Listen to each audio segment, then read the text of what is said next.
ഭാഗം അല്ലെങ്കിൽ നിയമസഭയിൽ സീറ്റ് കിട്ടുമായിരുന്ന പ്രതീക്ഷിച്ചിരുന്നത് അക്കാര്യത്തിൽ തോമസ് ചാഴിക്കാട് സീറ്റ് ലഭിച്ചു. അക്കാര്യത്തിൽ ശക്തമായ എതിർപ്പോട്ട് ജോസഫ് പറയുകയും ചെയ്യുന്നുണ്ട്. UDF നേതാക്കളുമായി ആലോചിച്ച് തീരുമാനം എടുക്കുമെന്ന് പറയും. UDF ഇടപെടൽ എങ്ങനെയായിരുന്നു? ഇത് കേരള കോൺഗ്രസിൻ്റെ ആഭ്യന്തര പ്രശ്നമാണ്.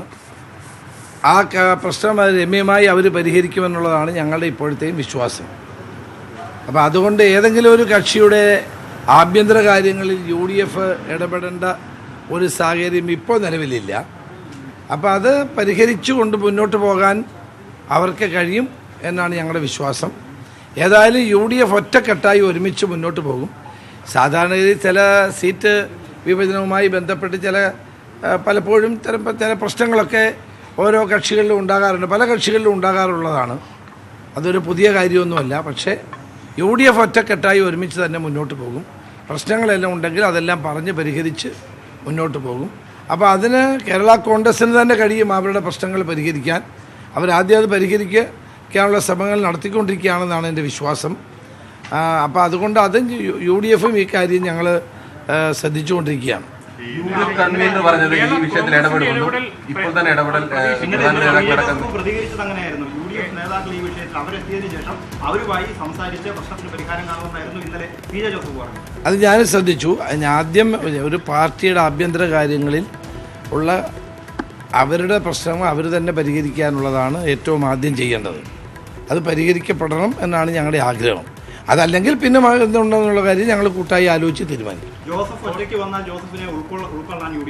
അല്ല, അതൊന്നും ഇപ്പോൾ ആലോചിക്കേണ്ട കാര്യമല്ലല്ലോ. ഒരു പാർട്ടിക്കകത്ത് സീറ്റുമായി ബന്ധപ്പെട്ട ചില തർക്കങ്ങളോ ചർച്ചകളോ ഉണ്ടായിട്ടുണ്ടെങ്കിൽ അതിപ്പോൾ ഞങ്ങൾ ചാടിക്കയറി അതിനകത്ത് ഇടപെടുക എന്നുള്ളതല്ലല്ലോ. അത് ആ പാർട്ടി പരിഹരിക്കട്ടെ. അത് കഴിയുന്നില്ലെങ്കിൽ പിന്നീട് ആലോചിക്കാൻ കൂട്ടായി ആലോചിച്ച് ചെയ്യേണ്ട കാര്യങ്ങളാണ്. ജോസഫ് നിലപാട് വ്യക്തമാക്കി കഴിഞ്ഞു. ഈ ഒരു പരിഹാരം ഉണ്ടായില്ലെങ്കിൽ പിളർപ്പിലേക്ക് എന്ന മട്ടിൽ തന്നെ നിൽക്കുകയാണ്. അല്ലാതെ വരട്ടെ. ആദ്യം അവരുടെ പാർട്ടിയിലെ പ്രശ്നമാണത്. അവർ പരിഹരിക്കുമെന്ന് നോക്കട്ടെ. ഏതായാലും UDFനെ ഒരുമിച്ച് ഒറ്റക്കെട്ടായി കൊണ്ടുപോകുക എന്നുള്ളതാണ് നമ്മുടെ ദൗത്യം. ആ ദൗത്യം നമ്മൾ നിറവേറ്റും. അല്ല, അത് ഞാൻ പറഞ്ഞല്ലോ, ചില കക്ഷികളിലൊക്കെ തെരഞ്ഞെടുപ്പുമായി ബന്ധപ്പെട്ട് ചില തർക്കങ്ങളൊക്കെ ഉണ്ടാകാറുള്ളത് സ്വാഭാവികമാണ്. അപ്പോൾ അതുകൊണ്ട് അത്തരം കാര്യങ്ങൾ പരിഹരിക്കേണ്ടത് ആ കക്ഷി തന്നെയാണ്. കക്ഷി പരിഹരിക്കാനുള്ള ശ്രമം നടത്തി വരികയാണ് എന്നാണ് എൻ്റെ വിശ്വാസം. നോക്കട്ടെ. അതിപ്പോൾ നമ്മൾ ചാടിക്കയറി ഒരു അഭിപ്രായം പറയേണ്ട സമയമല്ല അത്. UDF സ്ഥിരമായിട്ട് നല്ല ഭൂരിപക്ഷം വിജയിക്കുന്ന ഒരു മണ്ഡലമാണ് കോട്ടയം. അവിടുത്തെ വിജയ സാധ്യത ബാധിക്കുന്ന രീതിയിലേക്ക് പോകുമ്പോൾ UDF ഒരു സംശയവും വേണ്ട, കോട്ടയം ഉൾപ്പെടെയുള്ള എല്ലാ സീറ്റുകളും നല്ല ഭൂരിപക്ഷത്തിലും ജയിക്കും. ഞാൻ പറഞ്ഞല്ലോ, സ്ഥാനാർത്ഥി നിർണയവുമായി ബന്ധപ്പെട്ട് ചില തർക്കങ്ങളൊക്കെ എല്ലാ പാർട്ടിയിലും ഉണ്ടാകാറുള്ളതാണ്. അപ്പോൾ അത് പരിഹരിച്ച് മുന്നോട്ട് പോകുന്നതാണ് ഞങ്ങളുടെ പ്രതീക്ഷ. ഈ കോൺഗ്രസിലെ തർക്കങ്ങൾ എന്നത്തോടുകൂടി കോൺഗ്രസിൽ ഒരു തർക്കവുമില്ല. ഇന്നലെ സ്ക്രീനിങ് കമ്മിറ്റി യോഗം ചേർന്ന് ഏകദേശം ഒരു ധാരണ കാര്യങ്ങളിലൊക്കെ ചർച്ച ഉണ്ടായിട്ടുണ്ട്. ഇന്ന് കോൺഗ്രസ് പ്രവർത്തക സമിതിയാണ്. നാളെ കോൺഗ്രസ് പ്രസിഡന്റ് തിരുവനന്തപുരത്ത് വരുന്നുണ്ട്. അത് കഴിഞ്ഞ് മറ്റൊരു കോഴിക്കോടുണ്ട്. അത് ആ ഡേറ്റ് ഉള്ളത് കൊണ്ടാണ് തെരഞ്ഞെടുപ്പ് കമ്മിറ്റി കൂടാൻ കഴിയാതെ പോയത്. അല്ലാണ്ട് കോൺഗ്രസ് സീറ്റുമായി ബന്ധപ്പെട്ട് ഒരു തർക്കവുമില്ല. 15-ാം തീയതിയോടുകൂടി കോൺഗ്രസിൻ്റെ സ്ഥാനാർത്ഥികളുടെ അന്തിമ രൂപം പുറത്തു വരുമെന്നുള്ള ധാരണയിലാണ് ഇപ്പോൾ മുന്നോട്ട്. കഴിഞ്ഞ 3-4 ദിവസം കോൺഗ്രസ് പ്രസിഡന്റ് ഇല്ലാത്തത് കൊണ്ട് തെരഞ്ഞെടുപ്പ് സമിതി കൂടാൻ കഴിയാത്തവരതുള്ളതുകൊണ്ട്, അല്ലാണ്ട് കോൺഗ്രസ്സിൽ എന്തെങ്കിലും തർക്കം കൊണ്ടല്ല. കോൺഗ്രസ് ഒറ്റക്കെട്ടായി യോജിച്ച് സ്ഥാനാർത്ഥികളുടെ കാര്യത്തിൽ തീരുമാനമുണ്ട്.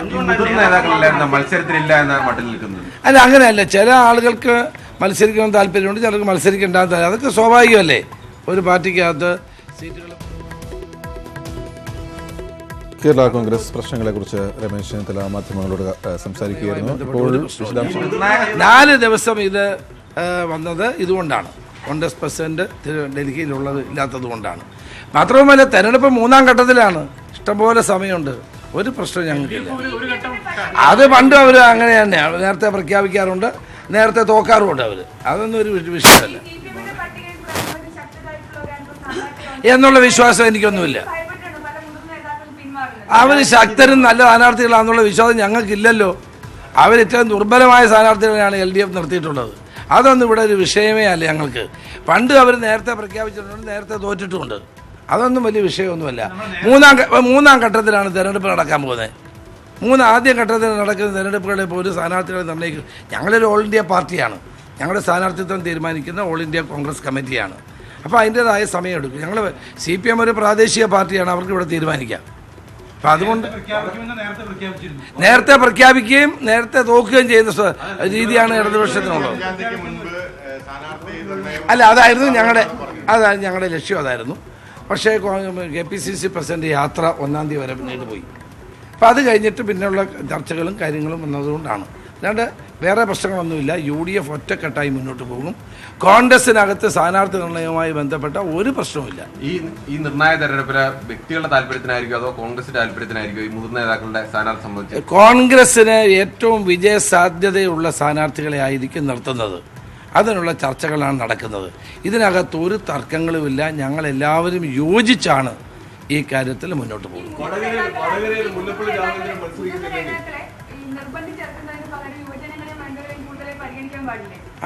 നിങ്ങളുടെ ആ അഭിപ്രായം കൂടി ഞങ്ങൾ എടുക്കും. തീർച്ചയായിട്ടും പത്രലേഖകർക്ക് ഇങ്ങനെയുള്ള അഭിപ്രായം ഉണ്ടാകുന്നത് നല്ലതാണ്. ജനാധിപത്യത്തിൽ 4th എസ്റ്റേറ്റിന് ചില അഭിപ്രായങ്ങൾ പറഞ്ഞാൽ അതിനൊക്കെ മാനിക്കുന്നവരാണ് ഞങ്ങൾ.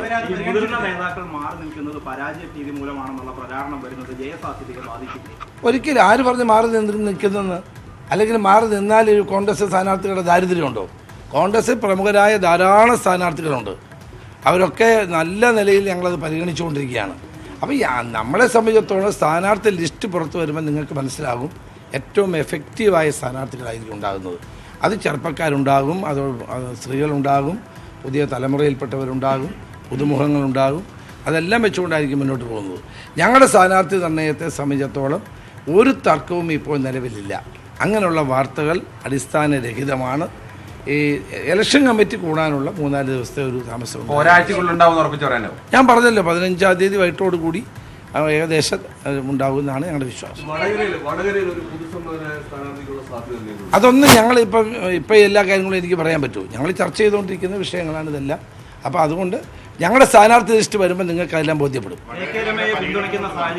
ശരിയാണ്. ഈ ഇലക്ഷൻ കമ്മീഷൻ ഇന്നലെ വാർത്താ സമ്മേളനത്തിൽ ശബരിമല വിഷയം പ്രചാരണത്തിന് ഉപയോഗിക്കാൻ പാടില്ല എന്ന് പറഞ്ഞിരുന്നു.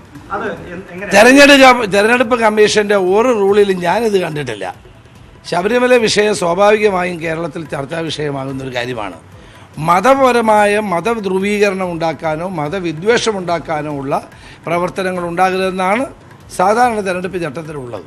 ശബരിമല വിഷയം എന്ന് പറഞ്ഞാൽ കേരളത്തിൽ നടന്നൊരു സംഭവമാണ്. അതൊരു ക്രമസമാധാന പ്രശ്നം ഉൾപ്പെടെയുള്ള കാര്യങ്ങൾ അതിലുണ്ട്.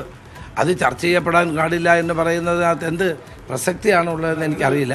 ഏതായാലും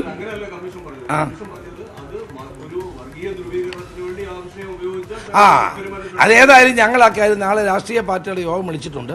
കോൺഗ്രസിൻ്റെ പ്രതിനിധികൾ ആ കാര്യം, UDF പ്രതിനിധികൾ ആ കാര്യം ഉന്നയിക്കും. കേരളത്തിൽ നടന്ന ഒരു വലിയ സംഭവം അത് ഉന്നയിക്കരുത് എന്ന് പറയുന്നതിനകത്ത് എന്ത് പ്രസക്തിയാണുള്ളത്? അത് വിഭാഗീയ മതപരമായ ഭിന്നത അല്ലെങ്കിൽ വിദ്വേഷം ഉണ്ടാക്കുന്ന തരത്തിൽ അതൊരു പ്രചരണവും പാടില്ല.